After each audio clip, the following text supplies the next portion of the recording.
এই মুহূর্তে চোখ রাখবো পরবর্তী খবরের দিকে। বৃহস্পতিবার উত্তপ্ত টালিগঞ্জের স্টুডিও পাড়া, দুই পক্ষের মধ্যে অশান্তি চরমে, একে অন্যকে লক্ষ্য করে ইট বৃষ্টি। পরিস্থিতি সামাল দিতে ঘটনাস্থলে আসেন রিজেন্ট পার্ক থানার পুলিশ।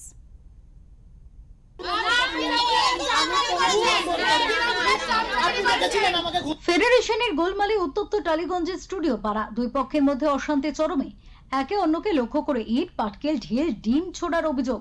পরিস্থিতির সামাল দিতে ঘটনাস্থলে পৌঁছয় রিজেন্ট পার্ক থানার পুলিশ। গতকাল ফেডারেশনের মিটিংয়ে ফেডারেশন ভেঙে দেন টালিগঞ্জের বিজেপি বিধায়ক পাপিয়া অধিকারী। বাবাই ও হাসান বলে ফেডারেশনের দুজনকে পদ ছাড়তে বলেন তিনি।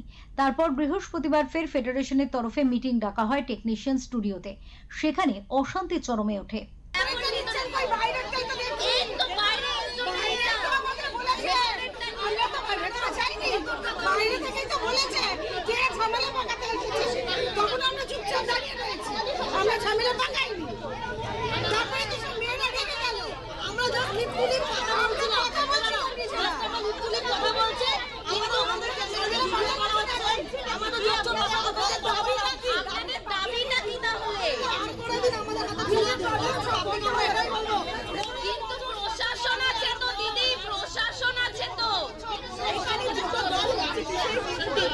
কিসের বেসিসে আপনারা কি চাইছেন?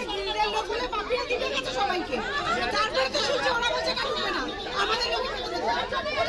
আমাদের এখন যে ইন্ডাস্ট্রির পরিস্থিতি, তাতে বিভিন্ন সোশ্যাল মিডিয়ার দ্বারা যেগুলো দেখছি, তাতে তো আমরা একটু ভয় পাচ্ছি যে আমাদের সংগঠন থাকবে না, কয়েকটা দিয়ে কিছু একটা করছি আর কি, নানান রকম বিবৃতি আসছে। তার জন্য আমরা আজকে সকলে মিলে এসেছিলাম, এসে একটা সুস্থ এর কি সমাধান হতে পারে, আমরা কার কাছে গেলে এর সমাধান সূত্র, অনেকে মুখ্যমন্ত্রী আছেন বা আমাদের বিধায়ক আছেন, আর যদি আমাদের একটা সুষ্ঠু সমাধানের রাস্তা বলে দেন, আমাদের সাথে বসেন, তাহলে আমাদের উপকার হবে। তারা এসে হঠাৎ আক্রমণ করে দিল।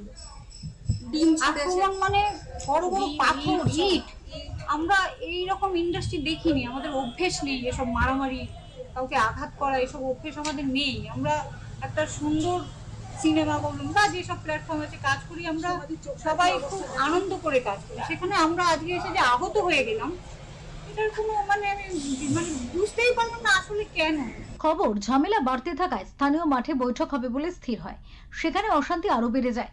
পথ ধরে রাখতে বাবাই হাসান ও তাদের অনুগামীরা জোর করে ঝামেলার অভিযোগও করে এক পক্ষ। সেই অভিযোগ খারিজ করে অন্য পক্ষ দাবি করে যারা বিক্ষোভ দেখাচ্ছে তারা কেউ গিল্ডের সদস্যই নয়। অবশেষে পুলিশ এসে পরিস্থিতির সামাল দেয়। সঞ্জয় মাঝির রিপোর্ট, ওঙ্কার বাংলা।